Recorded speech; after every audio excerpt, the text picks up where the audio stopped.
సుమన్ టీవీలో మీ business promotions కోసం ఈ కింది నెంబర్ను సంప్రదించగలరు.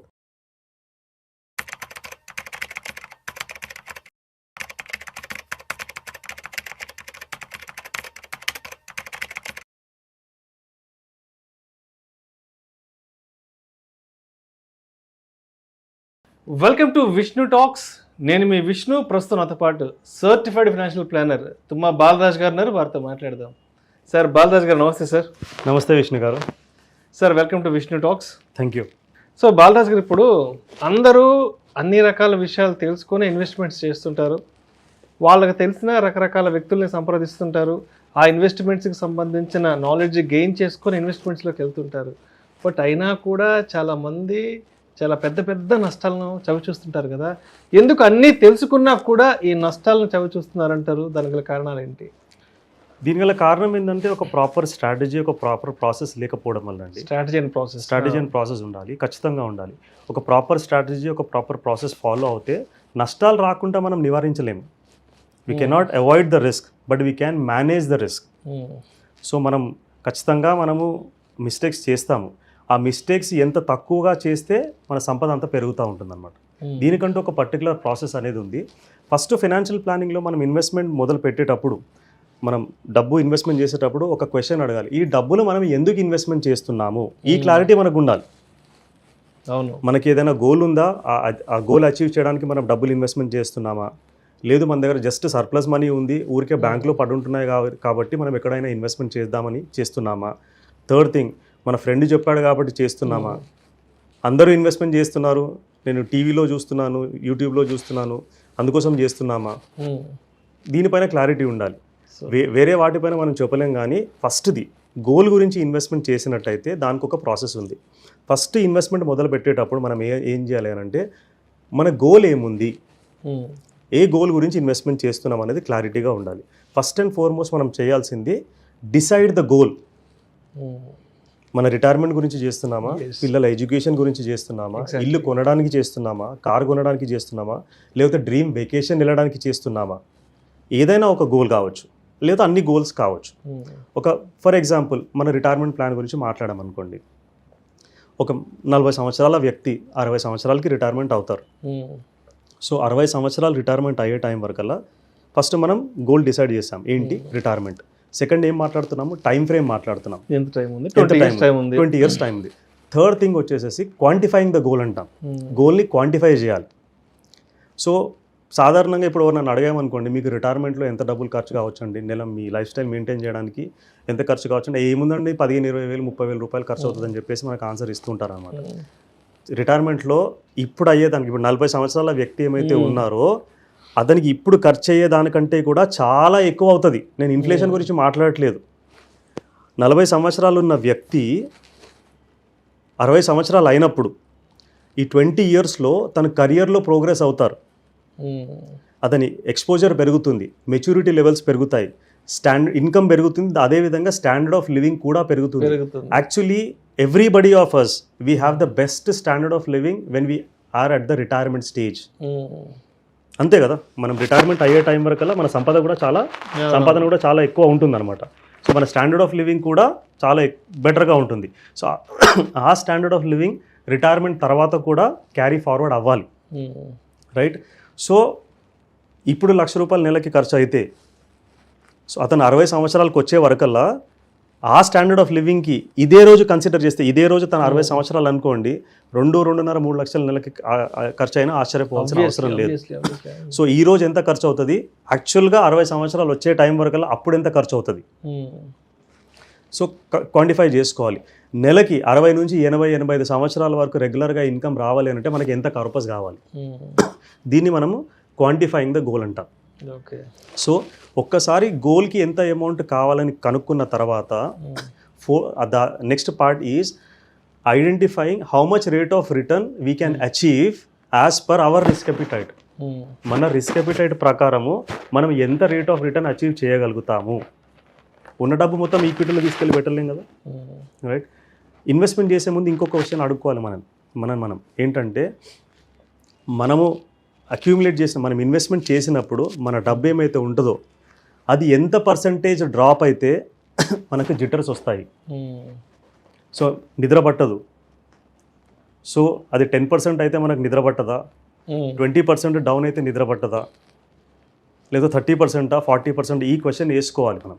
సో ఎవరైనా అన్నారనుకోండి, మీరు మీ జీవితాంతం సంపాదించిన డబ్బు ఏమైతే ఉందో ₹1,00,00,000 ఉందనుకోండి, ఆ ₹1,00,00,000 కాస్త 90 లక్షలు అయిందనుకోండి, 10% డ్రాప్ అయింది, రైట్? సో 90 lakhs అయితే మీరు ఎలా ఫీల్ అవుతారు? డబ్బులు నష్టపోతే ఎవరికైనా బాధ ఉంటుంది, కానీ దాన్ని ఎలా హ్యాండిల్ చేస్తామనేది మన పైన ఉంటుందన్నమాట.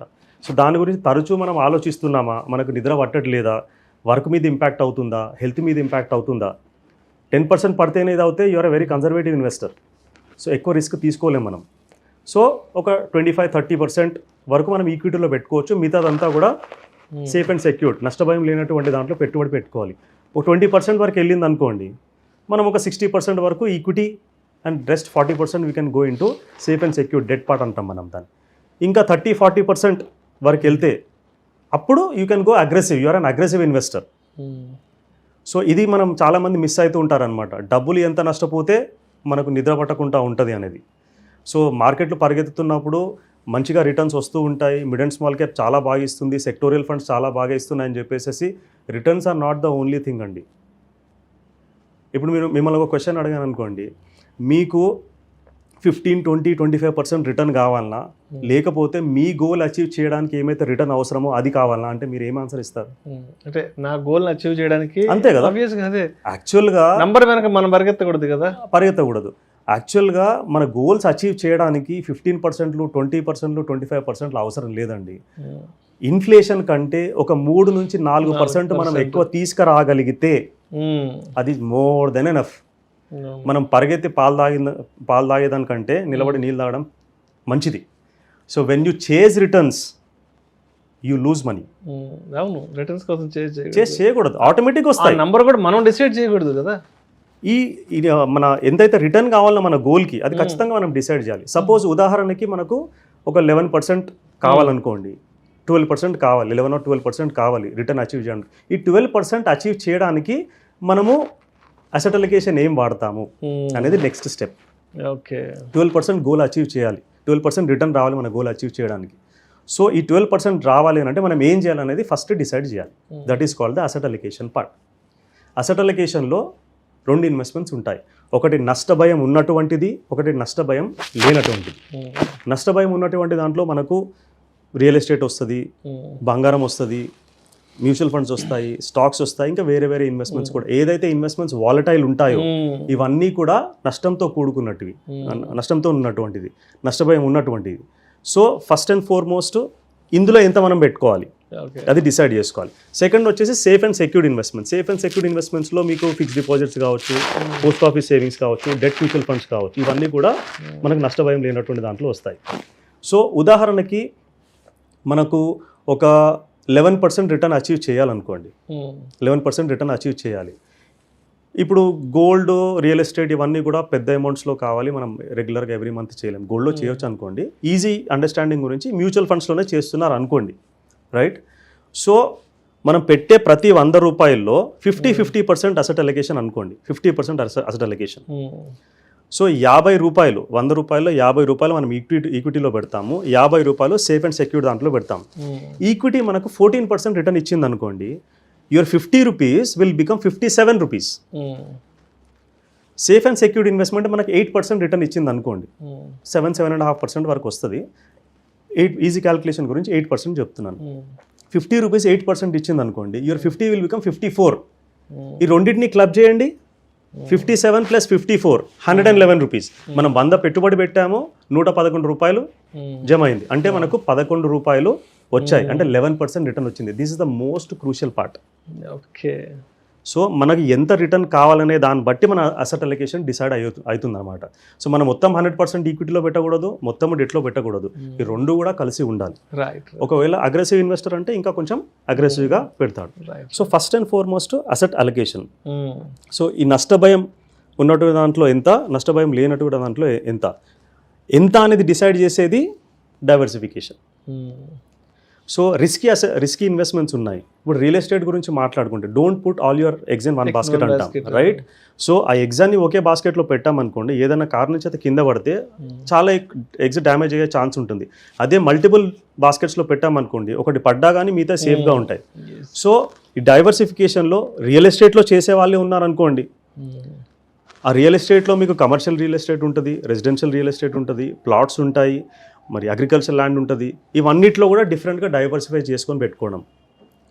స్టాక్స్లో పెట్టాలనుకుంటే లార్జ్ స్టాక్స్లో మిడ్ స్మాల్ అనేది పెట్టుకోవచ్చు.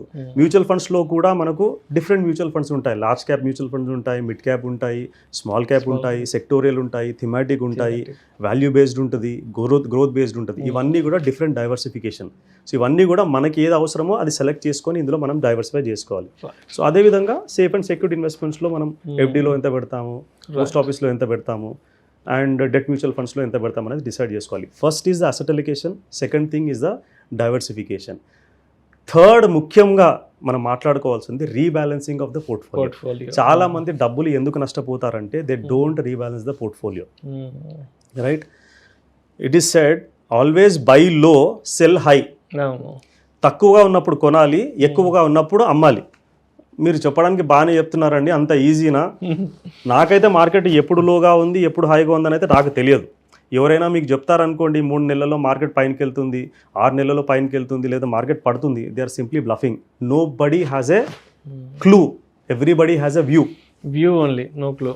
సో ఎవరికి ఖచ్చితంగా తెలియదు మార్కెట్ ఏ డైరెక్షన్లో వెళ్తుంది అనేది. వెరీ షార్ట్ టర్మ్లో ఏ డైరెక్షన్లో వెళ్తుంది చెప్పడం కష్టం, కానీ మీరు 5 సంవత్సరాల తర్వాత మార్కెట్ ఎట్లా ఉంటుందో ఖచ్చితంగా పైనకే ఉంటుంది, రైట్? మన గోల్ లాంగ్ టర్మ్ అయినప్పుడు మనము కంగారు పడాల్సిన అవసరం లేదు. సో ఇది చెప్పడము ఈజీ, కానీ ఆచరించడం కొంచెం కష్టమైన విషయం. కానీ ఇది ఆచరించడానికి కూడా మనకు ఒక పద్ధతి ఉంది, దాన్నే రీబ్యాలెన్సింగ్ ఆఫ్ ద పోర్ట్ఫోలియో అంటాం. ఉదాహరణకి మీరు 10 లక్షల రూపాయలు పెట్టుబడి పెట్టారు, మీ అసెట్ అలికేషన్ 50-50, అంటే 50 ఈక్విటీలో ఉంది, 50 డెట్లో ఉంది. సో ఇంటర్చేంజ్గా మాట్లాడుతున్నాను, నష్టభయం ఉన్నటువంటిది ఏమవుతుందో ఈక్విటీని మాట్లాడుకుందాం. సో ఈక్విటీలో 5 lakhs ఇన్వెస్ట్మెంట్ చేస్తారు, డెట్లో 5 lakhs ఇన్వెస్ట్మెంట్ చేస్తారు. ఈక్విటీ ఆ ఇయర్లో మీకు 30% ఇచ్చింది అనుకోండి. లాస్ట్ ఇయర్ మనకు 30% రిటర్న్ ఇచ్చింది, సెప్టెంబర్ వరకు మనకు ఆల్మోస్ట్ 25-30% రిటర్న్ వచ్చింది. సో మీ 10 లక్షలు కాస్త ఎంత అవుతుంది? 10 లక్షల్లో 5 లక్షలు ఈక్విటీ పెట్టారు, మీ 5 lakhs ఎంత అవుతాయి? 6.5 lakhs అవుతాయి. 30% రిటర్న్ వచ్చింది. మిగతా 5 లక్షలు మీరు డెట్లో పెట్టారు, 10% ఇచ్చింది అనుకోండి. క్యాల్కులేషన్ ఈజీ అవుతుంది కాబట్టి నేను 10% అని చెప్తున్నా, డెట్ 10% ఇవ్వదు. సో మీ 5 లక్షలు కాస్త 5.5 లక్షలు అవుతాయి. సో ఈక్విటీలో ఎంత ఉంది? 6.5 లక్షలు ఉంది. డెట్లో ఎంత ఉంది? 5.5 లక్షలు ఉంది. 2 క్లబ్ చేయండి, 12 లక్షలు అవుతుంది, రైట్? సో మన అసెట్ అలికేషన్ ఎంత అండి? 50-50 కదా. సో ఈ 12 లక్షల్లో ఈక్విటీలో ఎంత ఉండాలి? 6 లక్షలు ఉండాలి యాక్చువల్లీ, కానీ ఈక్విటీలో 6.5 ఉంది. డెట్లో ఎంత ఉంది? డెట్లో 6 ఉండాలి, కానీ 5.5. అంటే ఏం చేయాలి? 50,000 రూపాయలు మనం ఈక్విటీ నుంచి తీసి డెట్కి ట్రాన్స్ఫర్ చేసుకోవాలి. ఓకే, మరి దీన్ని మనం ప్రాఫిట్ బుకింగ్ అనకపోతే ఇంకేమంటాం? So you are selling high. Market పెరిగింది కాబట్టి మీ అసెట్ అలికేషన్లో తేడా వచ్చేసేసింది. సో అందుకోసమే దాన్ని రీబ్యాలెన్సింగ్ చేస్తున్నాం. సో ఈక్విటీలో 6.5 లక్షలు ఉంది కాబట్టి 50,000 అక్కడ నుంచి తీసి మీరు డెట్కి ట్రాన్స్ఫర్ చేస్తున్నారు. ఇప్పుడు ఈక్విటీలో 6 లక్షలు ఉంది, డెట్లో కూడా 6 లక్షలు ఉంది, రైట్? సో ఇప్పుడు సెకండ్ సిచ్యువేషన్, మార్కెట్లు పడ్డప్పుడు ఏం చేయాలి? బైలో కదా. సో 10 లక్షలు పెట్టుబడి పెట్టాము, 5 లక్షలు ఈక్విటీలో ఉంది, 5 లక్షలు డెట్లో ఉంది. మార్కెట్ ఒక 10% పడ్డది అనుకోండి, మన 5 లక్షలు కాస్త 4.5 లక్షలు అవుతాయి. డెట్లో 5 లక్షలు పెట్టాము, డెట్ 10% ఇచ్చింది, 5 lakhs కాస్త 5.5 lakhs అవుతాయి. సో రెండింటిని క్లబ్ చేయండి, ఇప్పుడు 4.5 లక్షలు ఈక్విటీలో ఉంది, 5.5 లక్షలు డెట్లో ఉంది. రెండింటిని మళ్ళీ యాడ్ చేయండి, 10 లక్షలు అవుతాయి. సో కానీ ఈక్విటీలో ఎంత ఉండాలి? 5 లక్షలు ఉండాలి. డెట్లో ఎంత ఉండాలి? 5 లక్షలు ఉండాలి. సో ఇప్పుడు ఏం చేస్తున్నాము? 4.5 లక్షలు ఈక్విటీలో ఉంది, 5.5 లక్షలు డెట్లో ఉంది. 50,000 రూపాయలు డెట్ నుంచి తీసి ఈక్విటీకి ట్రాన్స్ఫర్ చేస్తున్నాం. So what you're doing? You're buying low. So ఈ అసెట్ అలికేషన్ ప్రాపర్గా డైవర్సిఫై చేస్తూ మనం రెగ్యులర్గా అట్లీస్ట్ సంవత్సరానికి ఒకసారి మనం రీబ్యాలెన్సింగ్ చేసుకుంటే మార్కెట్లు ఎట్లా ఉన్నా కానీ మన రిస్క్ అనేది తగ్గించడానికి చాలా వరకు వీలవుతుంది. ఇది ఫాలో కాకపోతే చాలా ప్రాబ్లం. సో మార్కెట్లు పైనకి వెళ్తున్నాయి కదా అని చెప్పేసి మొత్తం ఈక్విటీని ఇన్వెస్ట్మెంట్ చేసుకుంటూ ఈక్విటీ 80, 90, 95 ఆల్మోస్ట్ 100% అయిపోతుంది. మార్కెట్ పడ్డప్పుడు ఇప్పుడు 25-30% ఇప్పుడు మిడ్ అండ్ స్మాల్ క్యాప్లో చాలామంది ఇన్వెస్ట్మెంట్ చేశారు heavily on into sectorial funds. అవి కొన్ని స్కీమ్స్ 25-30%, 35% కూడా పడ్డాయి. మన 100 కాస్త 60-65కి వచ్చేసింది, రైట్? ఇదే రీబ్యాలెన్సింగ్ ఆఫ్ ద పోర్ట్ఫోలియో చేసుకుంటే కనుక అసెట్ అలొకేషన్ డిసైడ్ చేసుకోవాలి. 50-50యా, 60-40యా, 70-30యా. అది చేసుకున్నప్పుడు ఏమైపోతుందంటే మార్కెట్లు పడ్డప్పుడు మనం ఇన్వెస్ట్మెంట్ చేసుకోవడానికి వీలవుతుంది, మార్కెట్లు పెరిగినప్పుడు ప్రాఫిట్ బుకింగ్ చేసుకోవడానికి కూడా వీలవుతుంది. అందుకోసమే డెట్ ఈక్విటీ రెండు కూడా చాలా చాలా important portfolio. So first asset allocation, second diversification, third వచ్చేసి rebalancing of the portfolio, fourth వచ్చేసి సిస్టమాటిక్ ఎగ్జిట్. అన్నిటికంటే ముఖ్యమైనది. సో చాలామంది డబ్బులు ఎందుకు నష్టపోతారు అని అంటే they don't plan the exit. అందరికీ ఎంట్రీ అవ్వడం ఒకటి మాత్రమే తెలుసు, పద్మవ్యూహం లాగా ఎంట్రీ అవుతారు, కానీ ఎగ్జిట్ ఎప్పుడు అవ్వాలనేది చాలా మందికి తెలియదు. సో ఉదాహరణకి 2020లో మనకు కోవిడ్ వచ్చింది, దాదాపు 40% మార్కెట్లు పడ్డాయి. 2010 నుంచి ఒక ఫ్యామిలీ ఇన్వెస్ట్మెంట్ చేస్తుంది, వాళ్ళ అబ్బాయినో అమ్మాయినో అమెరికాకి పంపించేసేసి 2020లో ఎంఎస్కి పంపిద్దామని ప్లాన్ చేస్తున్నారు. సో 2010 నుంచి రెగ్యులర్గా ఇన్వెస్ట్మెంట్ చేస్తూ వచ్చారు. ఏప్రిల్లోనో మేలోనో వెళ్ళాలి, రెగ్యులర్గా ఇన్వెస్ట్మెంట్ చేస్తూ వచ్చారు మ్యూచువల్ ఫండ్స్లో లేదా స్టాక్స్లో. సో మ్యూచువల్ ఫండ్స్ గురించి మాట్లాడదాం. సో రెగ్యులర్గా ఇన్వెస్ట్మెంట్ చేస్తూ వచ్చారు, మార్కెట్స్ బాగా పర్ఫామ్ చేస్తాయి, మంచి లాభాలు వచ్చాయి, వాళ్ళకి మంచి కార్పస్ కూడా జమ అయింది. ఏమనుకున్నారు, ఎప్పుడైతే వెళ్తారో అబ్బాయో అమ్మాయో వెళ్తుంది కదా, ఒక వారం రోజుల ముందు డబ్బులు తీసుకొని మనం ఫీజ్ పే చేద్దాం అనుకున్నారు. కానీ 2020లో ఏమైంది, కోవిడ్ వచ్చింది. వాళ్ళ వాల్యూ కాస్త ఏమైతే అక్యూములేట్ అయ్యిందో అది కాస్త దాదాపు 40-45% పడి ఉండొచ్చు. మరి గోల్ అచీవ్ చేయడానికి వీలవుతుందా వాళ్ళకి? అవ్వదు. సో అందుగురించే మనకి ఎప్పుడైతే గోల్ అచీవ్ చేయడానికి డబ్బులు కావాలనో 3 సంవత్సరాల ముందు నుంచే ఎగ్జిట్ ప్లాన్ చేసుకోవాలి. సో అదే వాళ్ళు 2020 ఏప్రిల్ మే వరకు వెయిట్ చేయకుండా అట్లీస్ట్ 2017 మిడ్ నుంచో 2018 బిగినింగ్ నుంచో సిస్టమాటిక్ ఎగ్జిట్ ప్లాన్ చేసి ఉంటే ఎవ్రీ మంత్ ఒక 2.5-3%, ఎవ్రీ మంత్ 3% ఈ రిస్కీ అసెట్స్ నుంచి సేఫ్ అండ్ సెక్యూర్డ్ అసెట్స్కి ట్రాన్స్ఫర్ చేశారనుకోండి, ఈక్విటీ నుంచి డెట్కి ట్రాన్స్ఫర్ చేశారనుకోండి, ఎవ్రీ మంత్ 3% కనుక ట్రాన్స్ఫర్ చేసినట్టయితే లాస్ట్ థర్డ్ ఇయర్లో 36% ట్రాన్స్ఫర్ చేసి ఉంటారు. లాస్ట్ సెకండ్ ఇయర్లో మేబీ అనదర్ 35-40%. ఈ 2 ఇయర్స్లో కలిపి 75-80% ఆల్రెడీ ట్రాన్స్ఫర్ అయిపోయింది ఈక్విటీ నుంచి డెట్కి. డెట్ కూడా ఏమి ఊరికే ఉండదు కదా, అది కూడా దాదాపు మనకు ఒక 6.5-7.5% రిటర్న్ ఇస్తుంది. లాస్ట్ ఇయర్లో మనకు ఓన్లీ 20% ఈక్విటీలో ఉంది. 50% మార్కెట్ ఫాల్ అయినా మనకు 20 రూపాయలే ఉంది కాబట్టి 10 రూపాయలు నష్టం వస్తుంది, అంటే ఓన్లీ 10% లాస్. సో మనకు 100 రూపాయలు రావాల్సిన చోట 90-95 రూపాయలు వచ్చిన నష్టం ఏమి లేదు కదా. 100 రూపాయలు రావాల్సిన చోట మనకు 45-50-55 రూపాయలు వస్తే చాలా చాలా ప్రాబ్లం. అందుకోసమే systematic exit is very very very important in investment. చాలామంది సిస్టమాటిక్ ఎగ్జిట్ ప్లాన్ చేయరు కాబట్టి చాలా చాలా నష్టాలు చవి చూస్తారనమాట. ఈ 4 కాకుండా 5th part is very very important in this current circumstance, systematic transfer plan, STP. చాలామంది ఇది చెయ్యరు. ఎస్టీపీ పాజిటివ్ ఉంది, దానికి నెగిటివ్ కూడా ఉంది, కాకపోతే పాజిటివే ఎక్కువ. సో ఇన్వెస్టర్ సైకి ఎలా ఉంటుందంటే, మనం ఒక 100 రూపాయలు సంపాదిస్తే మనకి ఏమైతే ఆనందం కలుగుతుందో దానికంటే ఎక్కువ బాధ 10 రూపాయలు నష్టపోతే ఉంటుంది. Correct. So first and foremost మనం పెట్టుబడి పెట్టేటప్పుడు మన ఇన్వెస్ట్మెంట్ ఏమైతే ఉందో అది తగ్గకుండా చూసుకోవాలి సాధ్యమైనంత వరకు. Returns are secondary, return of capital is important than return on capital. మనకు వచ్చే రిటర్న్స్ ఆన్ ఇన్వెస్ట్మెంట్ 1-2% తగ్గినా పెద్దగా నష్టం లేదు. ఫస్ట్ మనం పెట్టే పెట్టుబడి నష్టం రాకుండా చూసుకోవాలి, లేదంటే తక్కువ నష్టం వచ్చేటట్టు చూసుకోవాలి. దీనికి ఏం చేయాలి? సో ఫస్ట్ అండ్ ఫార్మోస్ట్ మార్కెట్ని టైం చేయకూడదు. It's not timing the market, it is time in the market which will determine the wealth. So first and foremost మనం సపోజ్ ఒక 5 లక్షలు 10 లక్షలు పెట్టుబడి పెట్టాలనుకోండి, మనం ఒక 5 స్కీమ్లో 6 స్కీమ్లో సెలెక్ట్ చేసుకుని 5 స్కీమ్లు అనుకోండి. సో ఎవ్రీ స్కీమ్లో మనం లక్ష రూపాయలు పెడదాం అనుకున్నాం. ఈ ఫస్ట్ ఇన్వెస్ట్మెంట్ ఏమైతే ఉంటుందో అది లిక్విడ్ ఫండ్లో పెట్టుకోవాలి, లేకపోతే డెట్ ఫండ్లో పెట్టుకోవాలి. 1,00,000 రూపాయలు మనం ఇన్వెస్ట్మెంట్ చేసాం, డైరెక్ట్గా ఇన్వెస్ట్మెంట్ చేసి ఉంటే లాస్ట్ మంత్ 1,00,000 రూపాయలు ఇన్వెస్ట్మెంట్ చేశాము ఈక్విటీ మ్యూచువల్ ఫండ్లో, మార్కెట్ 10% పడ్డది. ఈ 1,00,000 రూపాయలు కాస్త ఎంత అవుతుంది? 90,000 రూపాయలు అవుతుంది, రైట్? సో ఇదే డైరెక్ట్గా చేయకుండా మనం సిస్టమాటిక్ ట్రాన్స్ఫర్ ప్లాన్ ద్వారా చేసి ఉంటే 1,00,000 రూపాయలు ఫస్ట్ లిక్విడ్ ఫండ్లో పెట్టుకొని ప్రతి వారము మనం డైలీ ట్రాన్స్ఫర్ చేసుకోవచ్చు, వీక్లీ ట్రాన్స్ఫర్ చేసుకోవచ్చు, మంత్లీ ట్రాన్స్ఫర్ కూడా చేసుకోవచ్చు. ఈజీ ఎక్స్ప్లెనేషన్కి వీక్లీ ట్రాన్స్ఫర్ అనుకోండి. ప్రతి వారము మనము 2,000 రూపాయల చొప్పున లిక్విడ్ ఫండ్ నుంచి ఈక్విటీ ఫండ్కి ట్రాన్స్ఫర్ చేస్తున్నాం. ఓకే 5 వారాలు జరిగిపోయింది. సో 5 వారాల్లో మనకు 10,000 రూపాయలు లిక్విడ్ ఫండ్ నుంచి ఈక్విటీ ఫండ్కి ట్రాన్స్ఫర్ అయింది. సో మార్కెట్ 10% పడ్డది కాబట్టి ఈ 10,000 ఈక్విటీలో ఏమైతే ఉందో అది కాస్త 9,000 రూపాయలు అయింది. 90,000 రూపాయలు మనకు లిక్విడ్ ఫండ్లో ఉంది. లిక్విడ్ ఫండ్ కూడా రిటర్న్ ఎర్న్ చేస్తుంది కదా, ఆ 90,000 కాస్త 90,500 రూపాయలు అయి ఉంటుంది, 90,500 అయి ఉంటుంది. ఇక్కడ మనకి ఎంత ఉంది, 90,500 ప్లస్ 9,000 రెండు కలపండి 99,500. కానీ డైరెక్ట్గా ఈక్విటీలో చేసింటే 90,000. సో ఇక్కడ మనకు లాస్ అనేది చాలా తగ్గిపోయింది. ఇంతకుముందు చెప్పాను కదండి, బై లో సెల్ హై. ఇప్పుడు మార్కెట్ పడ్డది కాబట్టి మనకు తక్కువ ధరలో యూనిట్స్ వస్తాయి.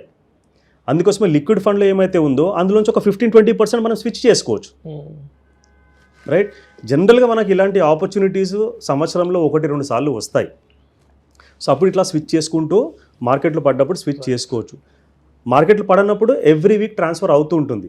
సో ఇలా చేయడం వల్ల మనం రిస్క్ అనేది చాలా వరకు తగ్గించుకున్న వాళ్ళం అవుతాం. కానీ ఇక్కడ ఒక డిసడ్వాంటేజ్ కూడా ఉంది. రైజింగ్ మార్కెట్లో ఈ returns may be little bit lesser. Downward మార్కెట్లో STP will work very very good for you. So ఇంతకుముందు చెప్పాను కదండి, మనకు 10 రూపాయలు నష్టపోతే బాధ ఎక్కువ కలుగుతుంది, 100 రూపాయలు లాభం వస్తే సంతోషం కలిగినా కానీ బాధ అనేది మనకు కొంచెం ఎక్కువ ఉంటుంది అనమాట. ఈ 5 సూత్రాలు మనం పాటిస్తే asset allocation, diversification, rebalancing of the portfolio, systematic exit and systematic transfer plan, మనం పెట్టుబడిలో నష్టాలు ఏమైతే వస్తాయో అవి చాలా చాలా వరకు మనం తగ్గించిన వాళ్ళు అవుతాం. మనకు టెన్షన్ ఉండదు. ఓకే. సో రోజు మార్కెట్ ఫాలో కావాల్సిన అవసరం లేదు. మన ఇన్వెస్ట్మెంట్ ఎంత పెరిగింది, ఎంత అయింది, ఏంటి అనేది మనం చూడాల్సిన అవసరం లేదు. Investments are like preparing curd. మనం పెరుగు తయారు చేయాలనుకోండి, ఏం చేయాలి, నైట్ గోరువెచ్చని పాలు తీసుకొని తోడేసేసుకొని దాన్ని మార్నింగ్ వరకు వదిలిపెట్టేసేయాలి, వెయిట్ చేయాలి కదా. వెయిట్ చేసేస్తే మార్నింగ్ వరకు మనకు పెరుగు తయారవుతుంది, రైట్. సో మనం రాత్రి తోడేసేసాము, తోడేసిన తర్వాత 1 గంట తర్వాత దాన్ని ఇది 10% తయారైందా, 2 గంటల తర్వాత 20% తయారైందా అని దాన్ని గెలుకుతూ ఉంటే ఏమవుతుందండి, అటు పెరుగు తయారవ్వదు, పాలు కూడా పాడవుతాయి. ఇన్వెస్ట్మెంట్స్ కూడా అంతే. మనం ఏమైతే చేయాలనో అది చేయాలి, మనం ఏమైతే ప్రాసెస్ ఫాలో కావాలో అది ఫాలో కావాలి, then wait. So results will definitely come. మనకి యాంగ్జైటీ అవసరం లేదు, మార్కెట్స్ని ఫాలో కావాల్సిన అవసరం లేదు. ఇవన్నీ మన చేతిలో ఉన్నాయి, మన కంట్రోల్లో ఉన్నాయా. ఏ కంట్రీ మీద వార్ చేస్తుంది, ఆయిల్ ప్రైసెస్ ఏమవుతాయి, ఎవరి మీద తారీఫ్ పెడతారు, గవర్నమెంట్ పాలసీస్ ఏముంటాయి, ఇవన్నీ ఏముంటాయి, మన కంట్రోల్లో ఉందా. మన కంట్రోల్లో లేని దాని గురించి మనం పెద్దగా పట్టించుకోవాల్సిన అవసరం లేదు. మన కంట్రోల్లో ఏముంది, మనం ఎలా ఇన్వెస్ట్మెంట్ చేస్తాము, మన బిహేవియర్ ఎలా ఉంది, మనం ఏం ప్రాసెస్ ఫాలో అవుతాము, మన స్ట్రాటజీ ఏముంది, ఇది మన కంట్రోల్లో ఉంది. మన కంట్రోల్లో ఉన్నదాన్ని మనం కంట్రోల్ చేద్దాం. కంట్రోల్లో లేని దాని గురించి మనం ఎక్కువ ఆలోచించాల్సిన అవసరం లేదు. యాక్చువల్గా నేను ఒకటి అబ్జర్వ్ చేసింది ఏంటంటే, ఇప్పుడు చాలామంది ఈ స్టాక్ మార్కెట్ న్యూస్కి అడిక్ట్ అయిపోతున్నారు. రోజు స్టాక్ మార్కెట్ని ఫాలో కావడము, చూడడము, ఆ న్యూస్ ఈ న్యూస్, ఇదంతా యాక్చువల్గా అవసరం లేదండి. మీరు న్యూస్ చూడాలనుకుంటే మ్యూట్లో పెట్టి చూసుకోండి, అది ఎంటర్టైన్మెంట్ లాగా ఉంటుంది. ఎప్పుడైతే మీరు సౌండ్ పెట్టి చూస్తారో, బ్లడ్ బాత్ అని, ఆ బాత్ అని, టొమాటో బాత్ అని, బ్లడ్ డేడికైనా వస్తుందండి స్టాక్ మార్కెట్లో, నాకు అర్థం కాదు.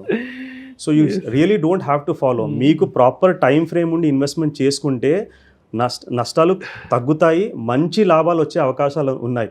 సింపుల్ లాజిక్ చెప్తానండి, మన India as a country is going to grow at 6.5-7% GDP, real GDP అంటాం దాన్ని. దానికి ఇన్ఫ్లేషన్ యాడ్ చేసుకుంటే ఇన్ఫ్లేషన్ 4-5% ఉంటుంది. Nominal GDP, real GDP plus inflation is nothing but nominal GDP. Nominal GDP మనది జనరల్గా ఒక 6.5-7% మనం గ్రో అయినా కానీ దాదాపు 11% నుంచి 11.5% వరకు నామినల్ జీడిపి గ్రోత్ రేట్ ఉంటుంది. సో మన దేశమే 11-11.5% గ్రో అయినప్పుడు మన పెట్టుబడులు గ్రో అవ్వవా? ఖచ్చితంగా గ్రో అవుతాయి. సో ఇంత యాంగ్జైటీ మనకు అవసరం లేదు. Keep simple things simple. It is very difficult to keep simple things simple and very easy to complicate things. ఇన్వెస్ట్మెంట్స్ని మనం కాంప్లికేట్ చేస్తూ ఉన్నాం, ఇంత కాంప్లికేషన్ అవసరం లేదు. ప్రాపర్గా ఫాలో అప్ చేసుకొని మనం ఇన్వెస్ట్మెంట్ చేసుకుంటే మంచి లాభాలు వస్తాయి, మంచి రిజల్ట్స్ వస్తాయి. Thank you sir, thank you so much Balaraj garu. Thank you. Investments పెట్టే ముందు తప్పనిసరిగా ఎటువంటి విషయాల పట్ల మనకు తప్పనిసరిగా అవగాహన ఉండాలి. అండ్ అవగాహన లేకపోవడం వల్ల మనం ఏ విషయాల్లో ఫెయిల్యూర్ అవుతారో చాలా చక్కగా తెలియజేశారు. Thank you so much sir. Thank you.